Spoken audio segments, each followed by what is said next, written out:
Hey everyone, what's going on? Mark here from TST Industries, back in the garage. And behind me, I have the 2025 Honda Grom. This is the 4th generation model in their Honda Grom lineup. And it is very similar to the 3rd generation Grom that we first saw in 2022. And for that reason, a lot of these parts are interchangeable. But as you can see on the table in front of me, we have just a quick look at some of the products that we offer for the 2025 Honda Grom. So in this installation video, we will show you the step-by-step process of installing our TST Industries mini bike axle sliders. These are a CNC machined and anodized black base with a delrin end cap that is consumable and meant to take the brunt of a force if you find yourself meeting the pavement. Now these bases are available in different colors. We have black, red, and silver, along with a natural stainless color for those of you who want a little bit more of a premium feel. Now the installation process that we are about to show you is exactly the same as shown on the previous generation Grom. So at this time we will cut to that footage and show you the step-by-step installation process. In the first step, we will suspend the bike up off the ground. As you can see here, we already have it suspended on standard forklift. This only works if you have some kind of a spool setup on the bike. Here you see our TST Industries captive chain adjuster with a spool boss and spool. That's how we were able to use this lift. You can also use a standard padded lift to go under your swing arm here. Either way, once the bike is up, I like to put something under the wheel so that when I take the axle out, it doesn't just drop out. That is the preferred method. You can actually take the wheel off. It's just a little bit more cumbersome on the way back in. All right. Now that the bike is ready for disassembly, I'm going to grab a 14mm socket for the axle head and a 19mm for the nut, and then we'll remove the axle.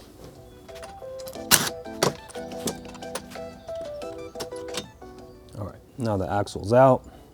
As you can see, stock setup has these washers that also have an L-bend that go under here, and this is because the OEM setup for chain adjustment that goes within there has only one set of spacing features for inside your swing arm. So this goes on the outside and helps to prevent overloading the sheet metal stamping here from forces due to suspension hitting really big bumps. Now, with our setup, as you can see,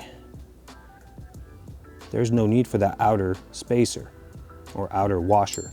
We have full contact with the top and bottom of the swing arm in really broad areas, so this thing is unnecessary. Furthermore, the axle length is such that if you were to use 2 of these,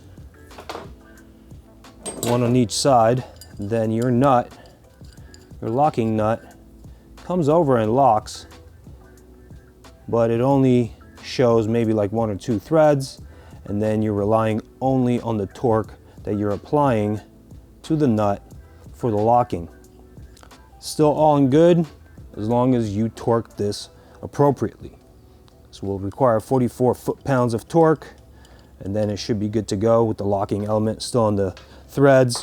But since we have this nice shiny setup in place, we're going to forego the use of these washers because we have a really broad area on our bosses for the sliders to make contact against here, so that washer is really truly unnecessary.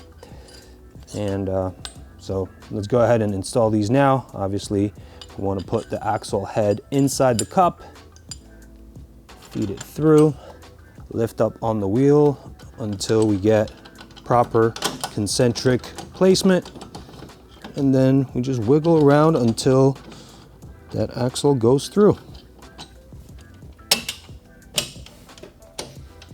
All right, I have that through. I'm going to place this cup in the same fashion on the other side.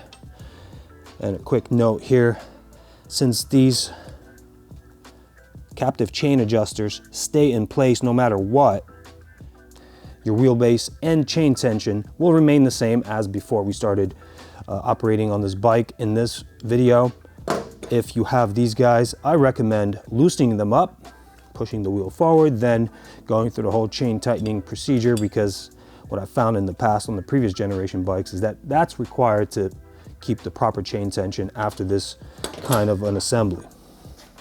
I'm going to get the nut on the other side of the bike. Once I get the thread started, I can use an electric tool to advance it down closer to the bottom, but I do not use mechanical tools or power tools to tighten any of this, because I like to use a torque wrench. I'm gonna set my torque wrench to 44 foot-pounds, and with a 19mm socket, I'm going to turn this to bottom out while holding the other side, the axle head, with a 14mm. Once I reach 44 foot-pounds, that should be good to go. And now it's just a matter of turning in our delrin slider pucks, one on each side, obviously. And we're going to grab a 15mm socket and tighten these guys down. Now what I do for these is 10 foot-pounds, and that always keeps them in really nicely. And that's pretty much it for the rear. Quick note, obviously, as you know, I described this, there is a spacer and washer setup here that goes on the outside of the swing arm with the OEM set of adjusters. I know a lot of you will keep this OEM set of adjusters, and that's fine.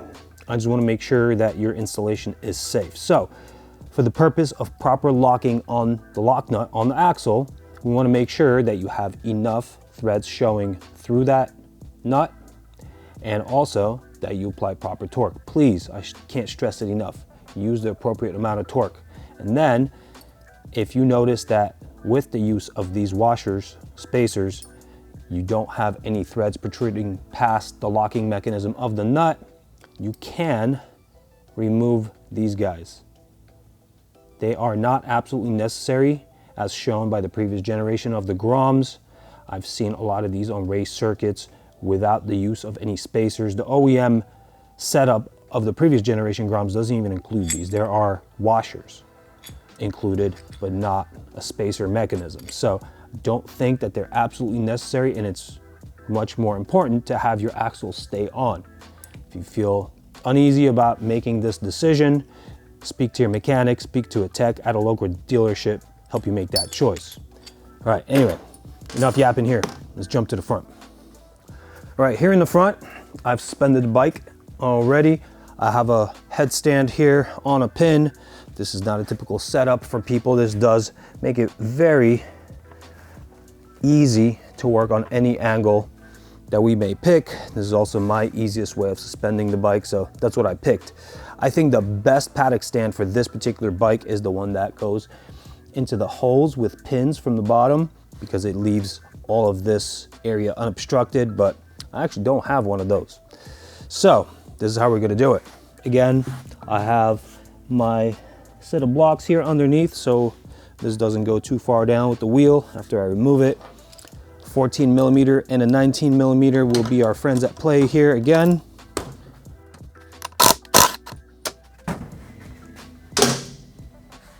All right, now that the axle nut is loose, I'm just gonna push it out. This one's really, really simple.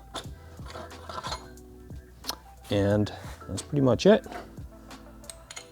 Get my axle through the cup, get it back in there. Essentially the same thing on the other side. I'll get my cup out on the axle, get my nut in there and start the threads. Once I start the threads and I know they are engaged properly, I'm going to advance using my impact close to bottom out, and then I'm going to switch over to my torque wrench. We are again going for somewhere around 40 foot-pounds. The front of this bike actually requires 40 exactly, so I'm going to go to 40.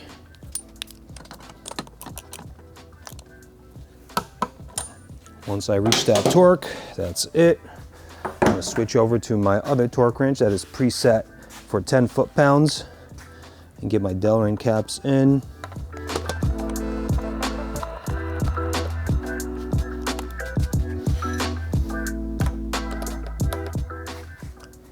All right, that's pretty much it. Now the bike is well protected. We have axle sliders on all the contact points around the wheels. We have our frame sliders, bar ends. We're good to go. And just like that, you now have ample protection for your Honda Grom on your front axles. If you're one of those riders who likes to find yourself going to the track, or just a street rider looking for a little protection, our mini bike axle sliders are the solution for you. And with different color options available and an easy to install process, you can have the confidence knowing your bike has now improved protection. So if you're interested in this product, you want to find out more details, you're ready to add to cart and check out, please be sure to visit our website, tstindustries.com. The link to this kit can be found in the description below. If you have any questions, comments, concerns, you just want to say, hey, let us know where you're watching from, please feel free to do so. We'd love to hear from you. Of course, don't forget to hit that subscribe button and turn the notification bell on. And if you found this video helpful, please be sure to give us a thumbs up. And lastly, don't be shy. Stop by our social media pages, Facebook, Instagram, and Twitter, all username TST Industries. For now, this has been Mark in the TST Garage, and we will catch you next time. Ride safe.